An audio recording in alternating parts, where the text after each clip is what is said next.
여러분 만나서 반갑습니다. 오늘은 제21강 로마 가톨릭 교회의 타락에 대해서 생각을 해보겠습니다. 우리가 이전까지 이제 중세 교회사를 끝냈고요. 오늘부터는 이제 종교 개혁사를 저희가 함께 배워보도록 하겠습니다.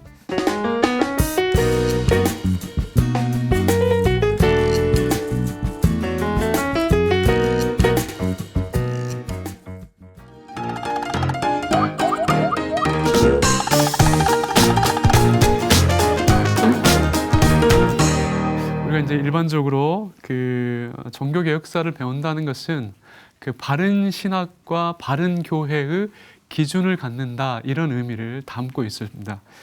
좀 더 깊은 의미에서 과연 교회가 타락했을 때 그 교회의 타락을 어떤 신앙적 원리와 그리고 방식으로 극복했는가를 종교 개혁자들과 그리고 그들의 사상들을 통해서 혹은 그 시대의 교회 사건들을 통해서 저희가 확인하는 겁니다. 그리고 이제 그걸 통해서 오늘 시대의 교회를 저희가 평가하고 오늘 시대의 어떤 타락상이나 문제를 극복하고자 하는 것이죠. 그러니까 우리가 일반적으로 가시적인 교회는 항상 타락할 수 있습니다. 그러니까 왜 그러냐면 인간이 어떤 구원을 받았음에도 불구하고 죄성을 가지고 있기 때문이죠. 그러면 교회가 타락을 하면 지상의 교회는 그냥 그대로 둬야 되는가?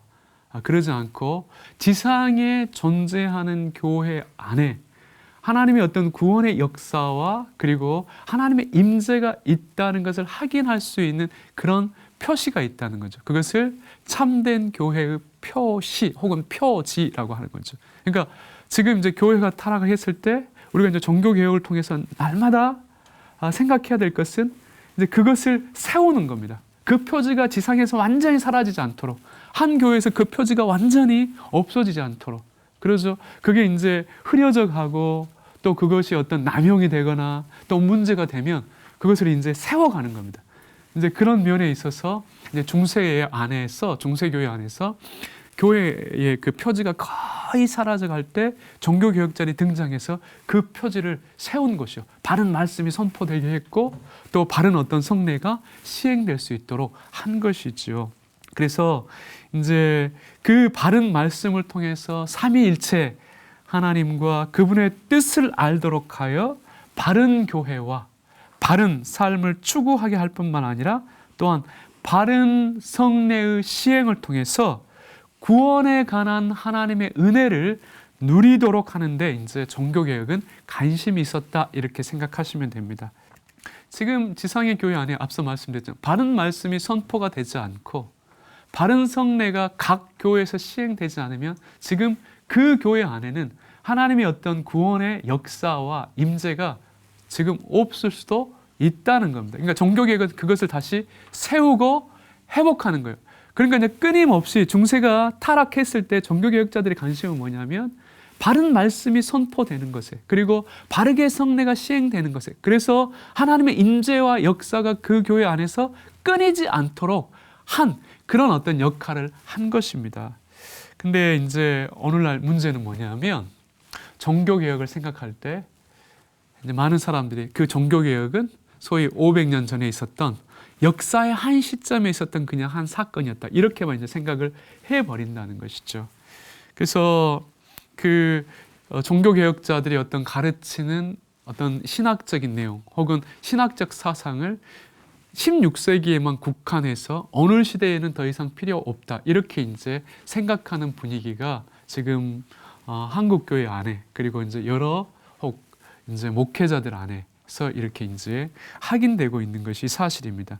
근데 이 부분은 대단히 조심스럽습니다. 그래서 이제 또 이렇게 생각을 하는 사람들은 어떤 말을 많이 하냐면 교회는 항상 개혁되어야 한다 이런 말을 써요.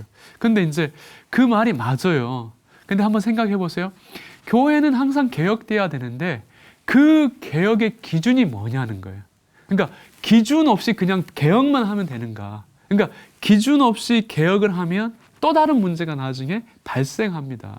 그래서 기준이 없는 개혁은 오히려 위험할 수 있다는 것이죠. 그러니까 종교 개혁은 항상 개혁을 할 때 기준점을 제시해 주는 겁니다. 그러니까 종교 개혁의 어떤 사상에 대한 고려 없이 오늘날 개혁만 외치는 교회는 또다시 로마 카톨릭이 잘못한 오류 혹은 이단들이 잘못한 그 오류로 다시 들어갈 수 있다는 것이죠. 그래서 우리가 이제 항상 개혁을 말하는 건 한편에 옳지만 그럼에도 불구하고 다른 한편에서 고려해야 될 게 그 기준이 무엇인가. 그러니까 우리는 그 기준에 근거해서 개혁을 이야기하고 그러죠. 그리고 좀 더 우리가 살펴야 될 것을 아주 면밀하게 검토하면서 더 바른 교회, 더 바른 말씀이 선포될 수 있도록 이렇게 관심을 갖는다는 것입니다. 그래서 이제 또 사람들은 이런 표현도 합니다. 이제 일반적으로 항상 개혁해야 된다라고 했을 때 그냥 성경이 그러면 기준이 아니냐 이렇게 이야기하죠. 그러니까 이 말도 한편에 맞아요.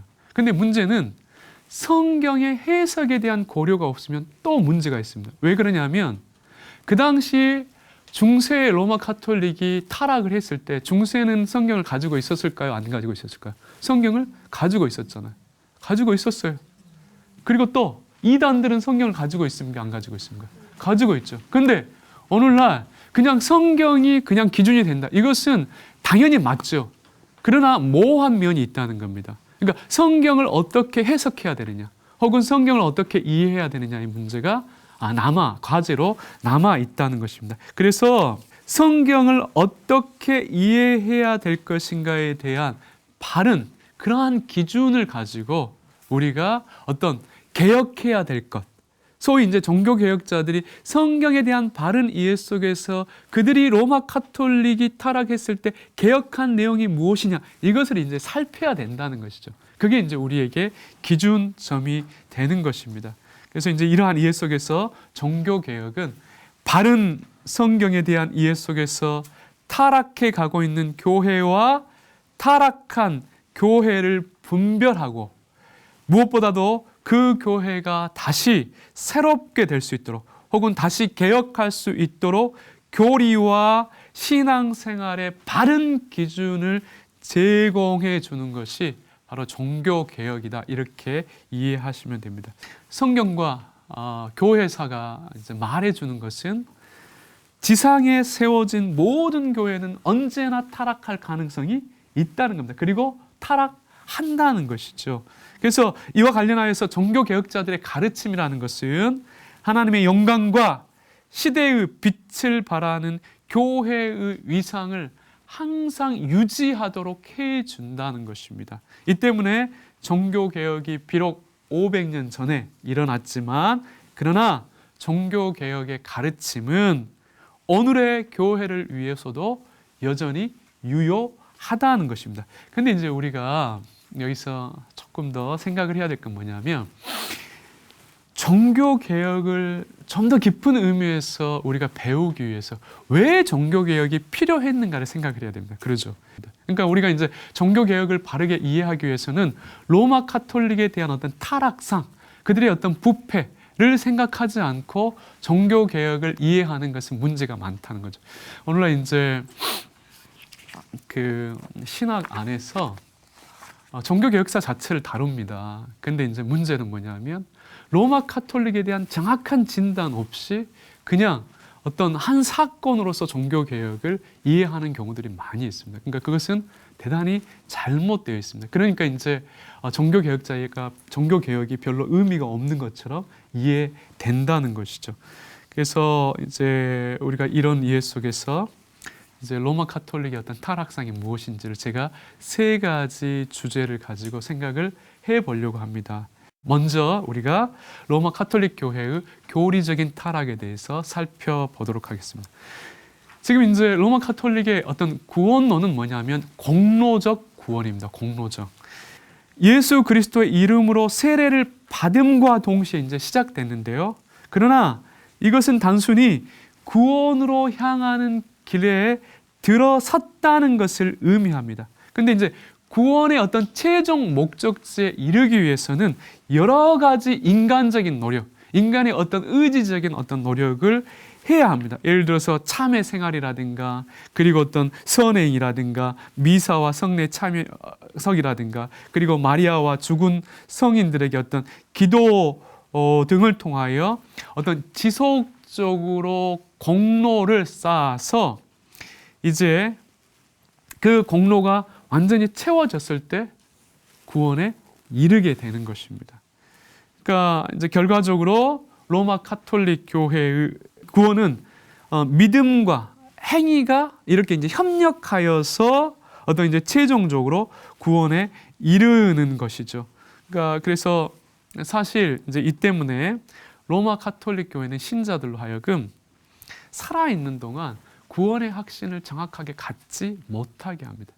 우리 연약함인가 어떤 죄성을 오직 우리가 예수 그리스도를 통해서 우리가 용서받을 수 있다. 그리고 그 안에 있는 것으로 우리가 이제 구원의 어떤 확신을 가질 수 있는데, 문제는 로마 카톨릭은 예수 그리스도도 믿어야 되지만 어떤 인간의 선행을 해야 되기 때문에 이 선행과 관련해서 어디까지 선행을 해야 구원을 얻을 수 있는가에 대한 확신을 정확하게 갖는 게 쉽지 않다는 것이죠. 그래서 죽는 순간까지도 그 사람들은 사제들을 의지해야 합니다. 그러니까 로마 카톨릭 교회는 하나님의 은혜로 오직 예수 그리스도를 믿는 믿음으로 구원을 얻는다는 이런 바울의 이신칭의를 거부하고 있는 구원론이라는 것을 우리가 생각할 수 있습니다. 그리고 또 이제 로마 카톨릭의 교리 중에 하나가 뭐냐면 고해성사입니다. 로마 카톨릭 교회는 그 죄의 사면을 받기 위해서, 그러니까 죄의 사면을 받기 위해서 사제에게 하는 고해성사를 필수적으로 우리가 이제 시행해야 합니다. 그러니까 하지만 오직 하나님만 하실 수 있는 그 제사함을 인간이 어떤 사해 주는 것처럼 만드는 것은 이것은 비성경적이고 이것은 잘못된 어떠한 신앙의 내용이라는 것입니다. 그러니까 분명한 제사함의 길이 예수 그리스도를 믿는 믿음으로 제시되어 있는데 여기에 사제가 끼어들어 죄를 사해 주는 것처럼 선언하는 것은 복음의 내용을 부정하는 것이고 예수 그리스도의 어떤 대속의 공로를 다 부정하는 것과 같다는 겁니다. 이제 우리가 얼마 전에 혹시 신문이나 뉴스를 보셨는지 모르겠어요. 지금 교황이 그 프란치스코 교황인데 자비의 희년 동안 모든 사제에게 낙태죄를 이렇게 이제 저지른 어떤 여인들에게 그 죄를 사해 줄 수 있는 권한을 이렇게 이제 모든 사제들에게 부여했다라는 것이 뉴스와 신문에 대해서 특별됐어요. 낙태죄는 누구만 사할 수 있냐면 교황이나 그리고 고위 성직자들인 주교들만 사할 수 있어요. 근데 이제 이 사할 수 있는 권세를 누구에게 줘요? 1년 동안 한시적으로 사제들에게, 하위 성직자들에게도 이렇게 이제 부여한다. 이런 어떤 신문 광고를 혹시 보셨어요? 신문 기사를 보셨죠? 뉴스를 보셨죠? 어떻게 사람이 그 죄를 사할 수 있는가? 어떻게 또 계급적으로 나눠 가지고 어떤 죄에 대해서는 교황과 그리고 어떤 이제 주교들만 용서할 수 있는데 또 어떤 죄에 대해서는 어떤 사제만 할 수 있고 사제는 못하고, 그래서 그 이 낙태죄가 크니까 사제도 용서하도록 하기 위해서 교황이 그러한 권세를 사제들에게 부여한다. 말도 안 되는 것이죠. 이게 이제 로마 카톨릭의 어떤 죄에 대한 어떤 제3면에 대한 이해라는 것입니다. 그러니까 이것은 로마 카톨릭 교회는 그 예수 그리스도께서 베드로에게 주었다는 그 열쇠권, 교회의 권세를 잘못 사용하고 남용한 결과입니다. 그러니까 이제 이러한 죄의 사명권은 결과적으로 신자들로 하여금 교회에 혹은 사제에 복종하도록 만든다는 거죠. 우리가 이제 개신교에서는 항상 목회자들도 오류를 행할 수 있고 잘못할 수 있다. 그래서 그 오류와 잘못을 견제할 수 있는 장치를 줬다고요. 근데 이제 로마 카톨릭은 그러한 장치가 없습니다. 이미 교황 자체가 무호하기 때문에 성경의 어떤 가르침과 상관없이 교황이 어떤 결정을 해버리면 성경적 옳고 그름과 상관없이 그냥 그것은 진리가 되어버리는 것이죠. 그러니까 그런 어떤 이제 문제점을 가지고 있는 것이죠. 그래서 이제 우리가 이제 이런 면에서 볼 때 과연 인간이 죄를 사할 수 있는 권한을 가지고 있는가라고 했을 때 그럴 수 없다는 것이죠. 그래서 이제 칼빈이 이제 이런 말을 했어요. 그러므로 이러한 법들은 산산이 찢어버리고 우리의 모든 감정을 값없는 그리스도의 약속에 대한 순종에만 두기를 배우자, 이렇게 이제 이야기한 적이 있습니다. 그리고 또 이제 보속에 관한 그 교리가 있습니다. 이제 보속, 이것은 고해성사를 한 이후에 이제 그 고해성사의 내용에 따라서 실천해야 할 어떤 속죄 행위가 있습니다. 그걸 뭐라고 하냐면 보속이라고 하는 겁니다. 그래서 로마 가톨릭 교회는 영원한 형벌은 그리스도의 은혜에 의해 값없이 용서되고 또 일시적인 형벌은 보속에 의해서 용서된다는 그러한 이해를 가지고 있어요. 그래서 우리는 이제 다 예수 그리스도의 어떤 구속의 공로에 근거해서 하나님의 은혜로 용서된다 그렇게 생각을 하는데, 이분들은 큰 것은 하나님의 은혜로, 그러나 작은 것은 이러한 보속의 행위를 통해서 용서된다 생각을 하는 것이죠. 결국 이것도 예수 그리스도의 어떤 대속의 사역을 불완전한 것으로, 완전하지 않는 것으로 만든다는 겁니다. 당연히 이런 어떤 이제 보속의 개념 때문에 이들이 하나님을 의지하기보다는 그 보속의 행위를 시행하는 사제에게 관심을 둘 수밖에 없다는 것입니다. 그 다음에 또 이제 세 번째 우리가 생각해 볼 수 있는 게 뭐냐면 교황의 사도적 계승입니다. 그 로마 가톨릭 교회는 교황이 사도 베드로의 계승자라는 교리를 만들어냈습니다. 이미 이제 우리가 중세를 배울 때 이 부분에 대해 살펴봤는데요.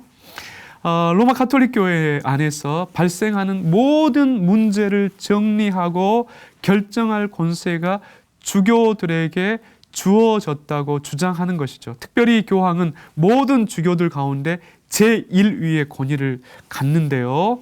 모든 교회와 신자들에게 신앙과 도덕을 가르치고 교회의 규율과 통치에 관한 최고의 권위를 갖는 것을 의미합니다. 그래서 이제 이러한 어떤 교회 권위가 소위 교황이 되면 자동적으로 승계가 되는 것이죠. 이 교회 권세라는 것도 성경에 위배되면 그것은 바른 권세가 아닙니다. 그리고 그 권세를 사용할 권리도 주어지지 않는데, 로마 가톨릭은 자기들의 어떤 행위, 어떤 성경의 어떤 오류와 상관없이 그냥 그 직분을 가지면 자동적으로 그런 어떤 교회 권세가 그냥 이제 승계된다, 이렇게 생각을 하는 것이죠. 그래서 종교개혁자들은 로마 가톨릭 교회가 주장하는 사도적 계승은 결과적으로 교회를 하나님의 교회가 아닌 교황의 교회로 만든다, 그렇게 생각했죠. 그 다음에 이제 성례도 우리가 좀 생각을 해볼 수 있습니다. 이제 성례는 그 로마 가톨릭의 성례는 7가지입니다. 그러죠. 근데 특별히 그 로마 가톨릭의 어떤 성례는 성례와 성례 효력을 분리하지 않습니다. 그러니까 이제 그래서 로마 가톨릭 교회는 예수 그리스도에 대한 고백이 있을지라도 세례를 받지 않으면 구원의 소망으로부터 제외됩니다. 이게 이제 왜 그래요? 성례와 성례 효력이 분리되어 있지 않기 때문에. 그러니까 개신교는 성례와 성례 효력이 분리되어 있습니다. 그러니까 그가 그리스도에 대한 바른 고백을 한다고 하면 성례에 참여하지 않고 혹 세례와 성찬에 참여하지 않아도 구원을 얻는다는 것이죠. 그러나 로마 가톨릭은 이런 이해가 아니라는 것입니다. 우리가 이제 로마 가톨릭 안에는 죽은 자들과 또 성인들을 위한 어떤 중보 기도가 있습니다.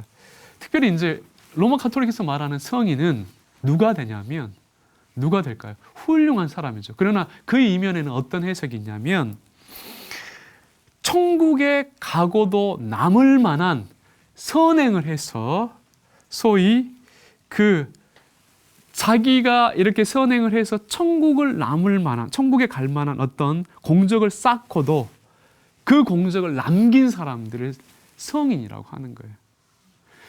그러니까 이제 이 공적은, 남은 공적을 우리가 잉여 공적이라고 하는데, 이 공적은 남아 있어요. 그러니까 왜 성인을 숭배하게 하냐면요, 그 성인을 숭배하면 잉여 공적이 자기에게 제공된다고 생각하기 때문이에요.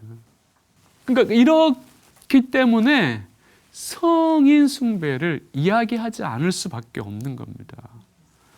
그리고 이제 왜 또 죽은 자를 위해서 기도하냐면, 죽은 자를 위해서 기도한다고 하는 것은 뭐냐면, 아직 예수 이 지상에 사는 동안 충분한 공적을 쌓지 않고 예수를 은혜 가운데 구원을 받는데 천국에 갈 만한 공적을 쌓지 않고 죽었어요.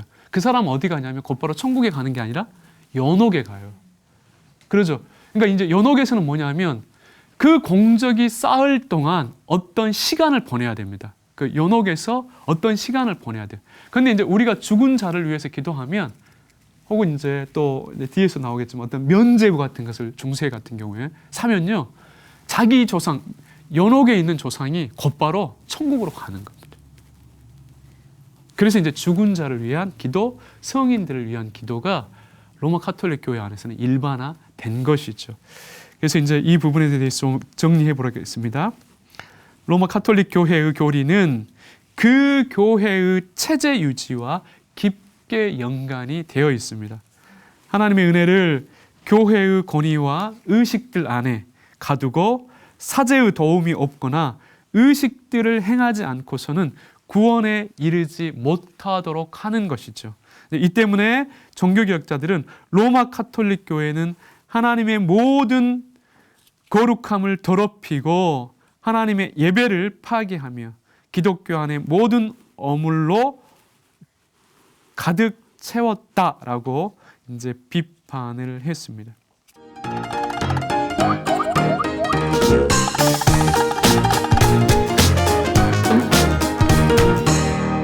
그다음에 이제 우리가 크게 두 번째로 교회의 타락에 대해서 생각을 해보도록 하겠습니다.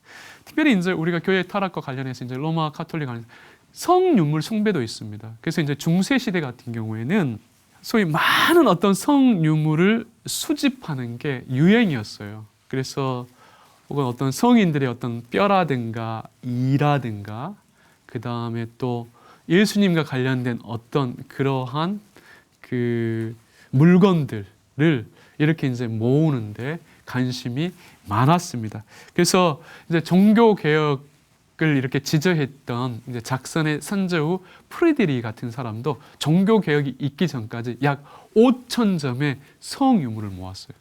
5,000점의 성유물. 막대한 돈을 가지고 이 성유물을 모았죠. 예를 들면 예수님이 태어난 마국간에서 뽑아왔다는 볏짚, 그렇죠? 그리고 예수님이 십자가에서 달리셨던 그 십자가에서 가져온 나무 조각, 그리고 성 안내의 엄지손가락, 이것은 엄청나게 비싸고 그리고 희귀한 것이었어요. 그러죠? 그러니까 이제 그 당시 어떤 일이 벌어졌냐면 그 성유물을 모조하여 파는 사기꾼들이 많았다는 겁니다. 종교개혁이 일어날 때까지도 어떤 로마 가톨릭 교회 안에서 이렇게 이제 그 일반적으로 있었다라는 겁니다. 그리고 이제 여러분들이 대표적으로 잘 아는 면죄부 판매, 그렇죠? 처음에 이제 면죄부 판매는 그 십자군 온정의 어떤 자금 조달과 그리고 성당 건축 자금을 그 마련을 위해서 이제 강조되었습니다. 근데 이제 시간의 흐름 속에서 교황이나 고위 성직자들이 어떤 어떤 뇌물을 주기 위해서 이제 그 사람들이 빚을 얻었거든요. 그리고 고위 성직자가 되기 위해서 막대한 빚을 이렇게 이제 빌렸어요. 그러니까 그런 빚을 갚기 위해서 면죄부 이렇게 판매가 이렇게 이제 시행되기도 했다는 것입니다. 그래서 이제 면죄부 판매의 증가는 중세 후기 이후로 계속해서 증가하는데, 이제 바른 신앙의 어떤 그 무지한 신자들에 대한 교회의 협박의 결과였을 뿐만 아니라 동시에 그 신자들의 어떤 미신적인 신앙심의 종합적 지표였다는 것이죠. 우리가 이제 종교 개혁이 일어났을 때 이제 그 비텐베르가 있는 그 작센 지역에 테젤이라는 특별 면죄부를 파는 사람이 등장해요. 구름대 같은 사람들이 몰려들었습니다. 그 면죄부만 사면 자기 조상들뿐만 아니라 자기의 모든 죄가 용서된다고 했기 때문에 그것을 사기 위해서 구름대 같은 사람들이 몰려들었다는 것이죠. 그래서 그 당시에 이제 그 면죄부를 팔 때 여기 면죄부가 있습니다. 이것 한 장이면 당신의 죄와 부모의 죄도 사할 수 있습니다. 지금 고통 속에서 우리를 살려다오, 우리를 구해다오, 면죄부를 사서 여기에서 벗어나게 해다오. 부모님의 울부짖는 소리가 들리지 않습니까? 당신은 짐승입니까? 이렇게 선동하면서 면죄부를 사게 했다는 거예요. 그러니까 신학이 잘못되면 이러한 어떤 미신적이고 어처구니 없는 일들이 교회 안에서 벌어진다는 거죠. 그러니까 이런 현상이 지금 개신교 안에는 없다 이렇게 말할 수 없는 거예요. 다른 형태로 드러나는 면들이 있는 것이죠. 그리고 또 어떤 성직 매매, 그러니까 소위 이제 성직자들의 직분을 사고 파는 거예요. 특별히 이제 고위 성직자의 자리, 이것을 막대한 돈을 주고 사고 파는 겁니다. 그러니까 이제 이 성직을 위해서 경건, 어떤 신앙의 바른 지식 그 필요 없었어요. 그러니까 가문이 중요했고 돈이 있으면 고위 성직자의 자리에 이를 수 있었습니다. 왜? 막대한 이익을 얻을 수, 막대한 어떤 부를 얻을 수 있는 자리였기 때문이에요. 그러니까 그러한 어떤 일들이 지금 중세 교회 안에서, 그리고 이미 종교 개혁이 일어난 그 시기에서도 이런 어떤 현상들이 일어나고 있었다는 것입니다. 이제 이 부분에 대해서 정리하면요, 하나님의 영광이 아니라 그 교회의 영광을 위해서 성경이 말하지 않는 악행들과 미신들을 교회 안으로 끌어들였습니다. 그러니까 이러한 이해 속에서 이제 칼빈은 로마 카톨릭의 교회와 관련하여 우상 숭배를 이렇게 정의했죠. 먼저 사람들이 자신의 생각에 품은 그릇된 공상으로 하나님의 영적인 예배를 부패시키고 애곡시키는 것이 우상 숭배라고 정의했습니다. 그리고 다른 한편으로는 하나님께만 속한 영광을 사람과 성상과 같은 피조물에게 돌리는 것도 우상 숭배라고 한 것이죠. 그래서 로마 카톨릭 교회가 복음을 신실하게 받아들였다고 하면 교회를 거짓된 것으로 채우지는 않았을 것이다 라는 것을 지적했습니다.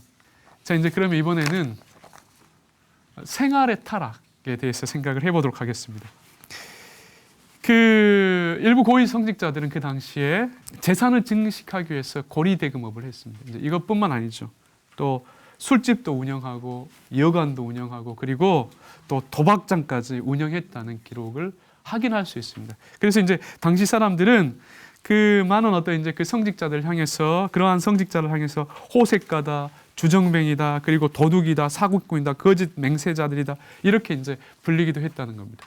그리고 이제 사제들의 어떤 성적 방종을 우리가 생각을 할 수 있습니다. 그러니까 16세기 기록에 따르면 독일 사제들의 3분의 1, 그리고 네덜란드 사제들의 4분의 1이 거의 대부분 내연 관계에 있었습니다. 이것은 대단히 보수적으로 그 숫자를 이렇게 이제 매긴 거예요.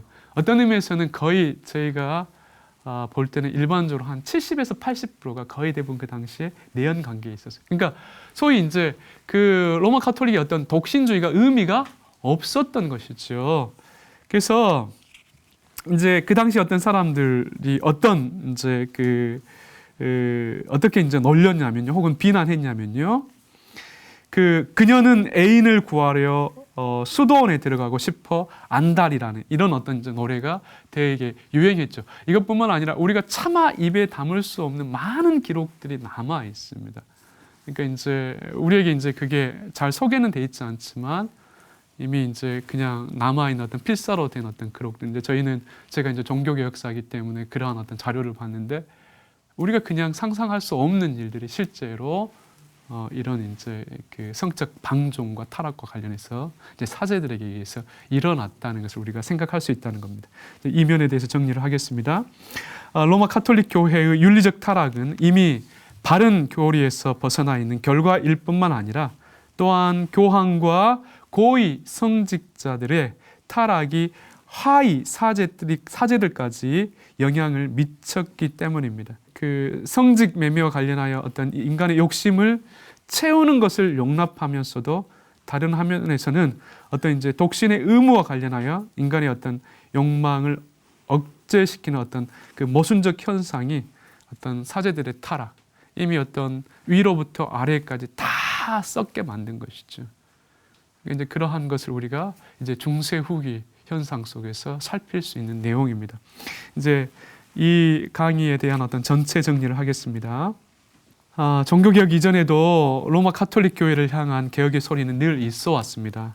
그리고 이제 아무런 반응도 하지 않는 로마 가톨릭 교회에 반대하여 이제 실제적인 종교개혁이 시작된 이래로 그 교회를 향한 비판의 어떤 글들은 셀 수 없이 쏟아져 왔습니다. 그러니까 로마 가톨릭 교회를 거짓되고 타락한 로마 가톨릭 교회의 거짓되고 타락한 모습을 이렇게 적나라하게 드러낸 것이죠. 그럼에도 불구하고 로마 가톨릭 교회는 개혁보다는 자기 방어에 더 많은 힘을 쏟았습니다. 그래서 종교 개혁을 외치는 사람을 향해서 종교적으로 이렇게 출교를 해버리고 소위 이제 파문장을 던지고, 그리고 전체적으로 군사 위협을 하면서 자신의 길을 걸어갔던 것이지요. 그러니까 이제 결과적으로 종교 개혁자들은 아무런 개혁도 하지 않는 로마 가톨릭 교회를 향해 거짓 교회요, 그리고 교황을 적 그리스도까지 규정한 것입니다. 그럼에도 불구하고 우리가 잊지 않아야 될 것은 이제 로마 가톨릭 교회 안에는 구원이 없는가라는 그러한 질문에 대해서 이제 칼빈이 이런 표현을 썼어요. 어떤 삼위일체 하나님과 예수 그리스도에 대한 고백과 관련하여 참된 교회의 표지에 대한 흔적이 남아있기 때문에 거기에 모든 어떤 구원의 역사가 사라졌다, 이렇게 보기에는 조심스럽다는 겁니다. 그러니까 사실 이러한 이해는 오늘날 한국 교회의 타락상과 관련해서도 사실 유효한 면이 있습니다. 그러니까 지상의 교회가 아무런 희망이 없는 것처럼 보일지라도 그 속에서 하나님은 남은 자를 남겨두셨다는 것을 생각을 해야 됩니다. 그리고 그 타락한 교회를 향해서 끊임없이 바른 신학과 그리고 바른 교회를 외친 깨어있는 사람들이 있었다는 것이죠. 이제 16세기에는 그들이 종교개혁자들이고, 사실 오늘 시대에는 우리가 바른 신앙을 추구하는 우리 스스로가 그런 어떤 깨어있는 자들이 되어야 할 것입니다. 이것으로 오늘 제 강의를 마치겠습니다. 감사합니다.